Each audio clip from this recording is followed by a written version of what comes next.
So what was it about the project initially said I got to come on board? For bees? Yeah. Oh, I mean, well, Howard Gordon, I worked with on Homeland and 24. I've had a long relationship, and when you have a deep relationship, you develop kind of a artistic shorthand and so forth. Yeah. And and he had these, and then Claire Danes and Matthew Reese. I'd worked with Claire before, not Mr. Reese, and so their chemistry together was explosive, and it was just, and the direction by Antonio Campos. I mean, it's really about the people, and it was just wonderful. I mean, it was just, you get a little high off it. Let's talk a little about Claire. So a little deeper about that. So your previous relationship working with her, how did that help you kind of give you a foundation, but you also had to do a new character with her? It is, yeah. I mean, it's a really interesting question because you have a creative history with someone like let's take the most famous collaboration in music, Spielberg and Williams.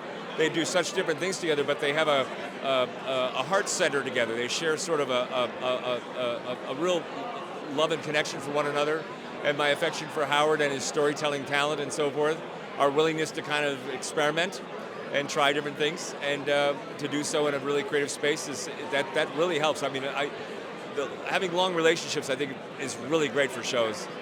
Now, for our composing students in the audience, I'd like to ask, is there any scene that you're most proud of, maybe a more subtle scene where you thought the music just kicked in and really raised the scene, that even surprised you maybe? There was one thing that I discovered. I will say there was one scene in episode 3 when Miss Dane's Aggie has to go up and see Niall at the top of this abandoned building that he's building. And it was like the way they filmed it was a very dark tower kind of thing. And I just instinctively, he was such an important monument for him and what he was doing that it kind of took on almost a ceremonial thing to me. And I used a very small voice instead of just, oozing weird textures, and it was more like she was entering a layer, and I hadn't planned it. It was a very simple idea, but it's just that you had all this space in the wind, and then she gets to the top, and then we take the music out. These things have to be so sculpted carefully, so when you uncover a nice accident like that, a discovery like that, and they like it, you hope they like it. You hope they're not going to go, what's this?